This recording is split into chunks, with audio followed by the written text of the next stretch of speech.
Hello, everybody. Welcome to day 4 of our 5 days to ignite your love light challenge. I am so happy and excited to have you here.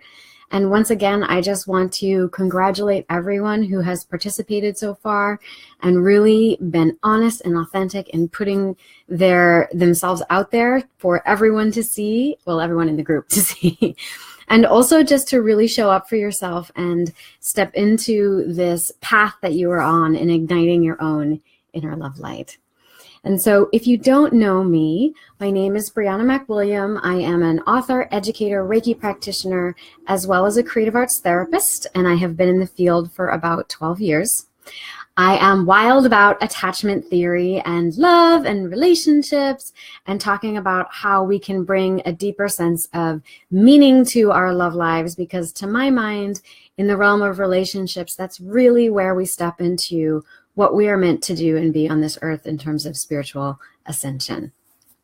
So today, I just wanted to start with taking a look at our journey so far, and then we're going to step into replacing our limiting beliefs with much more expansive ones, right? Because today is all about practicing love's expansion. So on day 1, we examined our desires and explored what it means to live in sync with them. On day 2, we embraced our fears as road signs to getting our needs met and acknowledged that sometimes what we want isn't always exactly what we need, right?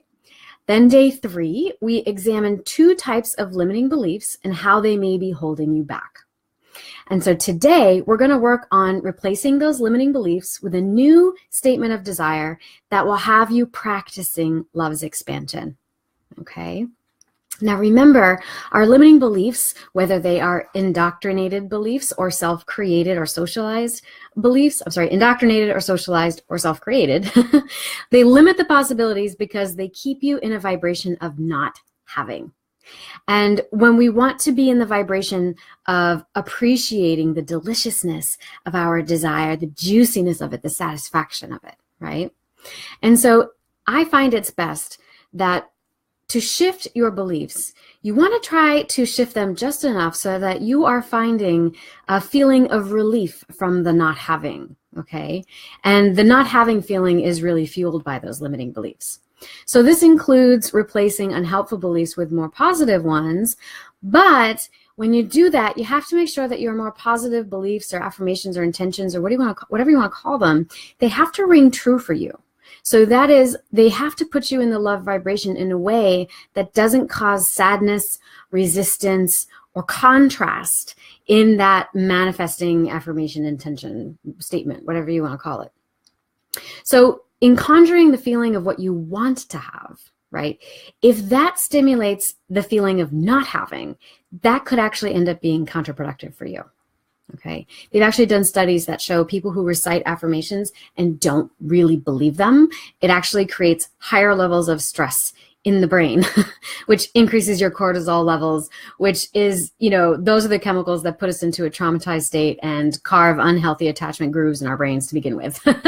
So let's not be counterproductive today, right? And so that kind of leads me to my word of caution.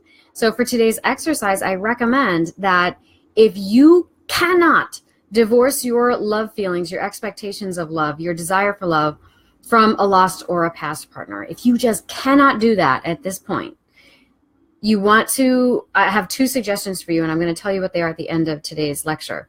But if you cannot do it, I want you to try to generalize your feelings about love, okay? Because if you focus too much on whomever or whatever it is that you think you cannot have, you're just going to stimulate that not have vibrational pattern, and that's going to keep you stuck in your limiting beliefs, okay? So if you struggle to divorce your general desire for love from the specifics of a person, okay, that's only going to call in the same kind of person over and over and over again. And if it didn't work out this time, it's not likely it's going to work out next time unless you are willing to step into that higher vibration, and that's what we're going to be working on today. Okay. Now, if you can hold a love vibration and have a picture of your ideal partner in your mind, not just what that person looks like, but how it feels to be with them, right?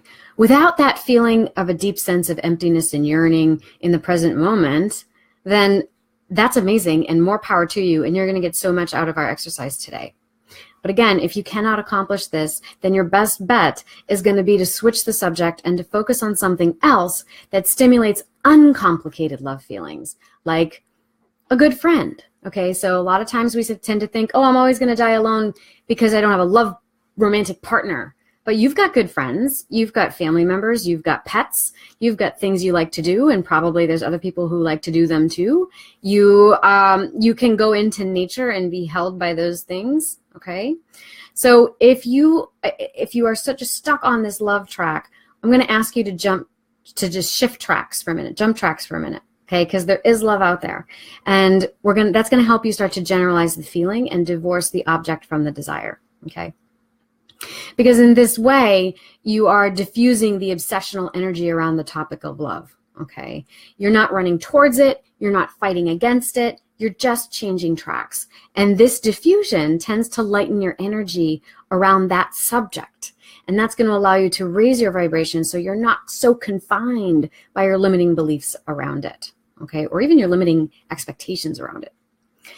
So in creating new beliefs that open up the possibilities for you, sometimes we can use contrast, right? Or in stating the exact opposite of that belief. Because remember, sometimes we talked about when you know what you don't want, you're much more clearer on what you do. So we can use contrast as a way to start to cultivate new beliefs. So for example, you might have a belief, something's wrong with me. Okay. We might replace that with something's right with me. It's okay. It's not really that empowering. Okay. Instead, you might amp it up and say something like, I have a unique and a perfect light of my own, and it shines brightly with love. Now that's better. It's still a little vague. And you may have doubt around that, especially if you struggle with self-confidence or self-esteem, right? So in this case, generalizing the feeling and jumping and shifting tracks is going to help you create a manifesting statement of desire that rings true for you. So for example, I have a unique and perfect light of my own, and it shines brightly with love for my cat. Right? Because in this instance, we're doing two things. So the first thing is we're creating a love vibration by establishing a point of focus for that love that feels true to you, and it's uncomplicated. And this helps bring you into alignment with your source energy without any resistance or fear. Okay.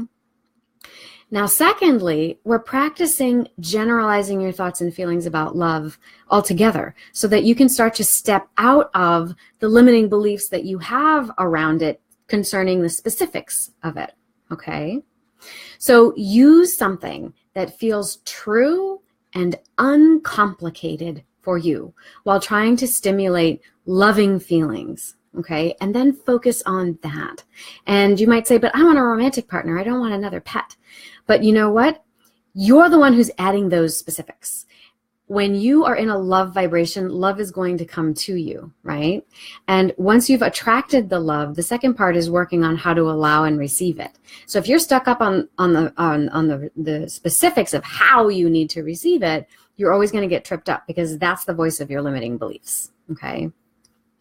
All right. And if you're interested in learning more about allowance, how do I allow for that? How do I see it when I don't know if it's not what I'm expecting? Then I encourage you to check out my 7-week signature course on healing attachment wounds with mindfulness and creative arts therapies, because I talk all about that. I've got a whole hour-long lesson on that.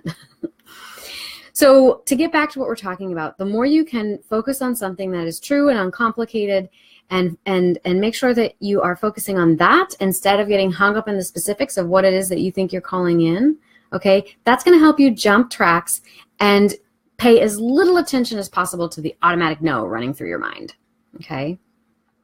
Now, traditionally, affirmations have been popular, a popular tool to start giving positive attention to your desires. But as I mentioned before, sometimes they can create more problems than they solve. And so because of this, you might think to yourself, I've been writing all these affirmations and trying so hard to do all the right things, yet I am still getting the same results. Okay. Well, I would say that there's probably two things happening here. So first, you say an affirmation and then some annoying voice in the back of your head says, Yeah, right. Keep telling yourself that. We both know the truth, don't we? And then this generates doubt, and that conjures fear and conflict for you. And so that ends up being what you continue to attract. At best, it just slows the process of you receiving what it is that you want, but at worst, it distorts your desire altogether. Okay. Now, the second thing is you may think that you're doing something differently, a more positive and more joyful thing, for example, but in fact, you're still doing the same negative thing. You're just reframing it. Okay. So for example, it's not righteous to bully a bully. It's the same behavior, just repackaged from a different perspective. It's not generous to give more than is asked. It's actually invasive, and it's rooted in a desire to induce dependency in order to acquire control and stave off a fear of abandonment and irrelevancy. I call it the martyred syndrome. Okay. But here's another example. The other day, a lovely member of the Facebook group said something along the lines of, I was so pathetic a month ago after a breakup with a terrible partner, but now I'm done with all that and I'm working on bettering myself. Stay strong. Okay. But in this statement, there is some significant contrast and negative limiting beliefs going on, which, if left unacknowledged and unpacked, may call in the similar circumstances in the future. So, for example, the first thing that was said, I was so pathetic. Okay. Now, this demonstrates a strong inner critic and a lack of empathy and compassion for the parts of that person's self that felt vulnerable in that past relationship. Okay. The second thing this person says is, I'm done with all that, which suggests that not only has this person passed judgment on herself and the circumstances, but she's also splitting off those experiences, which are most likely not fully processed, particularly if it was just a month ago. And she is also burying them in what I've been referring to as the shadow self, or the unconscious, or the home of your transcendental self, which means that it's likely that all that is going to resurface again, most likely, in another lesson learning relationship. Okay. Then she goes on to declare the intention of bettering herself and emphasizes staying strong. And this suggests that she's of the opinion that she's not good enough, just as she is. And she regards the vulnerable and painful feelings that she has as weak, right? And discards them. So as we intend to create new affirmations and self-created beliefs around bringing our desires into manifestation, we have to be careful not to just repackage what has been causing our problem in the first place. Okay? Typically, it's some form of self-judgment. All right?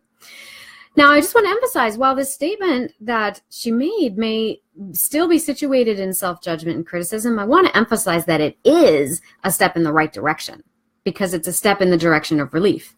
It expresses a bit of anger, which is motivating, and it can also prevent us from taking on more than actually belongs to us, right?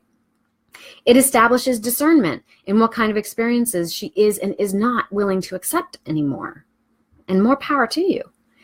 And it reflects decisive action with herself as the focus rather than a former partner. Amen. Amen. Okay. Now, I would encourage this individual to push it even further. Okay. When they're ready. So continuing in this vein, we could move more and more towards love if we were to turn our thoughts and statements towards something like, clearly, we were not right for each other. This was a clarifying situation for me. I've learned so much in a short time. Thinking back on it, I did sense this coming. In the grand scheme of things, I'm actually grateful that it happened now rather than after more time and investment had gone into it. Finding out what I really want and need is actually a good thing. How could that be a bad thing? In fact, this relationship has helped me more clearly define who and what I am in myself, and also what it is that I'm really looking for. This relationship has also showed me what parts need love and healing, and now I can attend to that much more effectively. I'm going to take my time moving forward. There's no urgency to figure all of this out now. It might actually be good for me to have some breathing space. And in a strange way, I might actually be looking forward to what comes next, because whatever comes next will be in greater alignment with my needs and my desires, because now I know myself so much better, right? So this is how we can start to move from being in a state of judgment to just generalizing our feelings around it and having a compassionate attitude towards ourselves and wherever we might be in any given moment, okay? So for today's assignment, I would like us to focus on creating a new desire statement that opens up our possibilities, that fosters love's expansion rather than limits it, okay? And so one way to do that is we're going to create a contrast-free statement. And one way that we can do that is to use certain qualifying words. So here are some general examples. I love knowing that my ideal partner lives in my city. Okay. I love knowing how it feels when I make a bank deposit. I'm excited by the thought of traveling to new and distant places. I love the idea of having a full and diverse portfolio in my job. I love seeing myself making healthy food choices. Okay. So I'm just running the gamut of experience here, but you can see that we're using qualifying words so that they can ring more true for you, right? All of these phrases allow you to speak and attend to your desires in a positive and non-contradictory way. So using the word ideal is really important because it allows you to talk about it now and to assign real feelings to it, not imagined ones. Okay, so you don't have to fall into the past and you don't have to race ahead to the future. You're going to talk about it now, right? In this moment. Okay, so saying, I love how it feels when, right?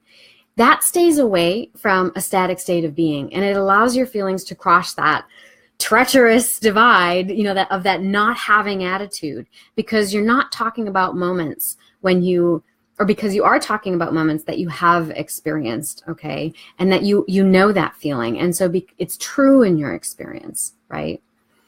So I want to clarify, I'm not knocking I am statements. You'll see there's a lot of books and affirmations out there that espouse the power of I am. And I think that they're super powerful, which is why I usually tell you not to attach I am to some kind of, judgy descriptor. And they're very powerful because what happens in that moment is you give voice to your transcendental self. And I use I am statements myself because I've arrived at a place of authentically believing and trusting in this process, and they've worked for me. But if they still ring as untrue for you, I recommend starting out using these kinds of qualifying words. The ideal, right? Or I love how it feels when, right? Okay. Now, in addition to verbal affirmations, which are mostly your mind and utilizing upper chakra energy, I recommend that you create some kind of embodied ritual or practice around activating your lower chakras and the liberating current of energy. We talked a little bit about this on day one, right? The mind and your thoughts and your machinations are all the manifesting energy, and this is what helps shape the liberating energy, and that is what puts it out into the world. Okay, so we start with the mind. We're starting to reshape the world that we want to create for ourselves, the partner that we want to create for ourselves. But more than that, the experience that you want to have in your life, regardless of the circumstances around you or the people that are in it, right? That we start with that, and then your liberating energy infuses it, okay? And so the liberating current is really of the body, and that is a powerhouse of rich, juicy emotions that are the most effective when they're attached to your intentions, okay, or to your statements. So I just want to give you a few activities and things that you can do to activate your body. And you might do it while you're listening to a recording of your statement of desire. You might do it before or after, but I do recommend that you activate your body in some way to get you into that feeling state. And this is why, the creative arts are so essential to my mind in working through attachment wounds, because they are affective. They stimulate your body and your emotions. So dancing, put on a song that you cannot help but move to. If you are familiar, there's authentic movement, and that's when you just allow your body to move however it wants, whether there's music or not. Okay. There's rigorous exercise. Just get the warmth in your body, that adrenaline, right? Because a lot of times we get stuck in dramatic relationships because, quite frankly, we're seeking some form of adrenaline. Okay. Yoga. Yoga works for lots of people in bringing the mind and body into balance and to really attending to the moment. And in that vein, Tai Chi, Qigong, just listening to loud emotive music, meditative or repetitive activities like knitting or peeling potatoes, like that's something that's really going to ground you in your body. Okay. Swinging on a swing set. We're stimulating kind of your younger, more playful feelings there. Or taking a bath with essential oils. When you let yourself relax and be sensual, that's a feeling that's going to raise your vibration and allow you to practice love's expansion. Okay. Massage, right? That brings you back into your body. Art making, you probably see it behind me here, right? Singing, oh my gosh, singing is amazing. Opens up your throat chakra. Your throat chakra is the bottleneck of all this energy. Just let it out, right? And let yourself be in that vibration. Banging on a drum, oh my God, banging on a drum is so cathartic and so stimulating. Or weeding the garden, being in touch with nature. Studies have shown that there's actually certain kind of energetic exchange. When you go outside and you allow your bare feet to touch the soil, you actually like absorb electrons and electrolytes from the earth. So cool. And in that vein, just playing in the mud and sand, right? Get back into that playful inner child stuff. So I recommend that as you start to think about your desire statements, that you also combine it with some kind of ritualized physical activity that is fun and enjoyable and stimulates more of the feelings that you want to have. Okay. Now, that is really what's going to put you in receiving mode, actually, because our thoughts help shape our reality, but it's the emotions that call it in. Okay. It's almost like if you could imagine your thoughts build the turbine and your emotions are what makes it turn, right? Your emotions are the water that makes it turn. So think of it that way. You can't have one without the other. You can't just have, you can't just have constructed this amazing thought pattern and then like, look at this great piece of writing I put together and you have no emotion tied up in it. That's not going to work. That's a mental exercise. Okay. Okay. So for today's assignment, you're going to take a crack at writing a new desire statement that allows you to expand that love feeling and also without experiencing too much fear, doubt, resistance, or contrast around it. Okay. So I recommend that you record yourself just on your voice note on your phone or whatever, reading these out loud, or that you read it out loud to yourself on a daily basis. Okay. I record myself and I listen to it every day. But here are some prompts that I'd like you to complete, and then I'm going to give you 2 examples. Remember I said for those of you that are in a place where you can divorce the object from the feeling, I've got an example for you. And for those of you that feel like you cannot divorce the object from the feeling, I've got an example for you as well. Okay.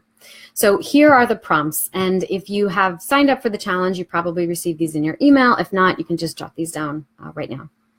So the first prompt is, I'm sorry, I'll start again. I love knowing that my ideal, what? I love how it feels when, what? I've decided, what? More and more, what? It excites me, you might even add when, finish that. I love the idea of, finish that. And I love seeing myself. And then you would finish that. So there's lots of qualifying words in these prompts. Now, with that, whatever you come up with for that statement, I want you to pick one of these body activating activities to get your emotions tied up in it. Okay. And to do that, whenever you listen to recite these new beliefs, it's going to help you practice love's expansion. You're going to build the wheel and you're going to add the water, right? You're going to construct the turbine and you're going to make that bad boy move. Right? This is the keys to manifestation. Okay. So here's an example of an affirmative statement of desire. This is really for those that still struggle with the not have vibration. And by that, I mean, when I ask you to think about what you want, or even if I ask you to think about like what you might want in an ideal partner, you just cannot get an X right? Or more specifically, some unattainable person out of your head. Okay, you cannot do it. And well, this one's for you. I'm going to start there. Okay. I love knowing that I am never in the wrong place at the wrong time, but always in the right place at the right time. And all I need to do is extract the meaning and the wisdom from my experiences to shift my mindset and my vibration around it. I love how it feels when I take a step towards loving myself in ways that I have not explored before, whether it is through self-care, expanding my creativity, or simply doing activities that I enjoy, no matter who is doing them with me. I have decided to take charge of my future and of my own emotional life. More and more, I am beginning to understand that my inward focus will attract the outward manifestations of love and companionship that I desire.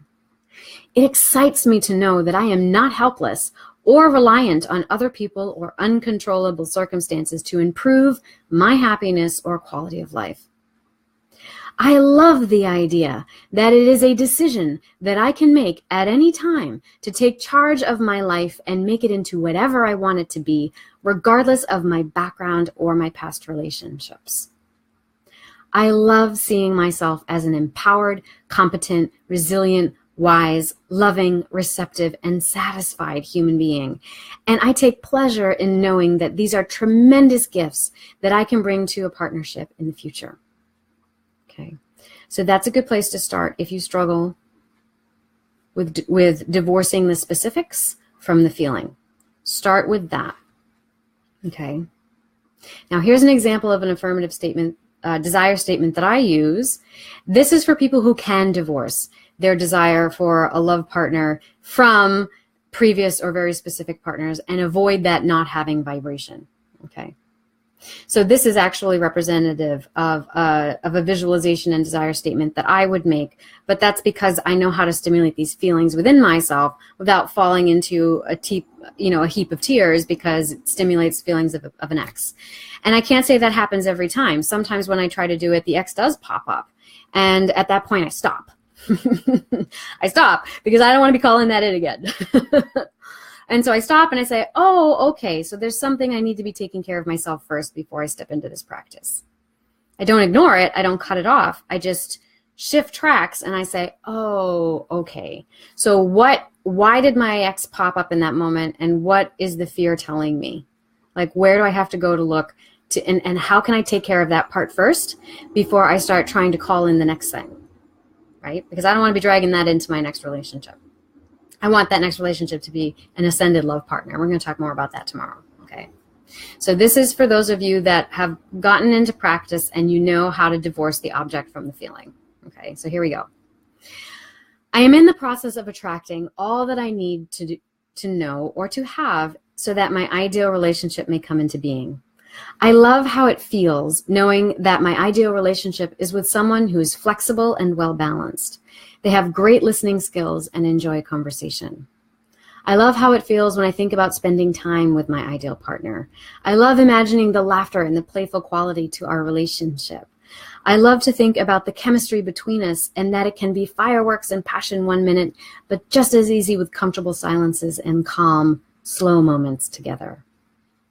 I've decided that my ideal partner is self-possessed, vital, observant, ambitious, grounded, self-reflective, creative, and allows things to unfold in due time.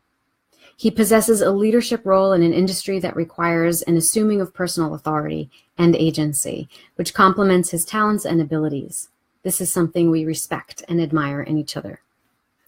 More and more, I'm coming to understand that my ideal partner will want to access a deeper layer of intimacy and vulnerability than I have previously been comfortable with.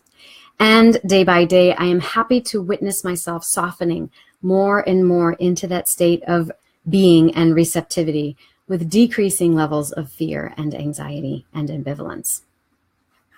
It excites me, the knowledge and the thought of enjoying takeout and Netflix just as much as live entertainment and dancing with my partner.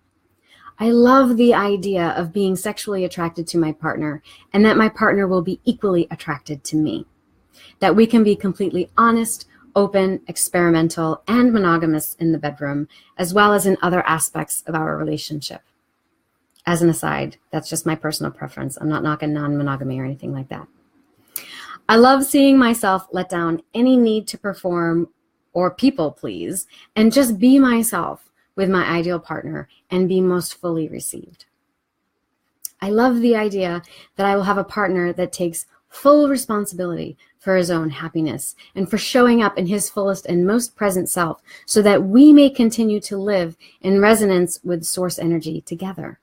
And I love seeing myself make that same pledge, knowing that this is what will ultimately make our collaborations in all things passionate, consistent, interesting, ever-growing, and long-lasting. Okay, so that's my personal desire statement. And it's an example that you might be able to use, again, if you can divorce the feelings from the specifics. Okay. If you can divorce the feelings from the specifics and you're able to conjure that love feeling, then you can start assigning the day one desire statements to it, right? Because at that point, you're adding a visualization to the energy that exists, free from contrast, free from fear, right? This is how we shift our beliefs. It doesn't happen overnight. I want to emphasize that too. This doesn't happen overnight. So don't try to make it happen overnight. Okay, so if you feel like you start trying to do this and you're becoming crying and tearful and you're upset because it reminds you of someone else, go back to that first example I gave you and just focus on that first. Be present with that. Be present with attending to what you need to attend to first in here. Okay, and then I promise you, over time, you will gradually come to a place where the love feeling expands from your heart space. You can stimulate it, you can call upon it, you know through your own ritual practice how to call that in, and you will become a master manifester in that way. That's when you can start assigning specifics. Okay. I hope that this helps you. I hope that you've enjoyed our lecture today. Again, if any of this strikes you, resonates with you, I invite you to check out my 7-week signature course, Healing Attachment Wounds with Mindfulness and Creative Arts Therapies. I am offering an 88% off discount until April 4th. So I'm going to include a link to that in the caption of this video. You can also find a link to that in the caption of the post pinned to the top of the feed. Additionally, I would love to see your new desire statements pinned to the top of the feed as well. There should be a post there that asks you about love's expansion. And if you're willing to put your desire statements in the comments below, that would be wonderful, so we can all see how you are experiencing these things. And don't forget to sign up for our Day 5 webinar. So Day 5 is going to be a special event. I've invited the lovely shaman and health coach, Kristen Boyer, to come and do a soul journey with us to help restore our hearts. And again, tomorrow, Day 5, we're going to be talking more about an ascended love partner. What is ascended love anyway? And I'm going to be talking about this in comparison to some of the more popular ideas out there about soulmates or twin flames and what do those words even mean, because even though the foundation of what I explore is attachment theory, which is a more concrete, psychodynamically based, actually it's originally behaviorally based theory, I do feel there's a connection, and that they're not one or the other, that whatever we experience in the body is a reflection of whatever our spirit is calling in. And so we're just going to talk about some of those intersections, and I'm going to explain what I think of as an ascended love, and then we're going to have the lovely Kristen Boyer do a soul journey for us. And I will tell you more about healing attachment wounds if you'd like to learn more about the specifics of what you receive with that course. So make sure you register for the webinar. I look forward to seeing you there. Even if you can't make the day and time, I do encourage you to register because you will get access to the replay. So I hope you've enjoyed this. Looks like we've got a couple. Oh, we have Frances. Hi, Frances. We have Sarah. She says, I so hear what you're saying. I find reframing can be so empowering. I absolutely agree. Anna says, I love this lecture. Thank you, Anna. Thank you for joining me today. And if questions have come up for you over the past 5 days, bring them tomorrow. And I definitely want to answer those. We'll have a lot more time for interactive conversation tomorrow on the webinar. So I look forward to seeing you there, and I hope you have a great day.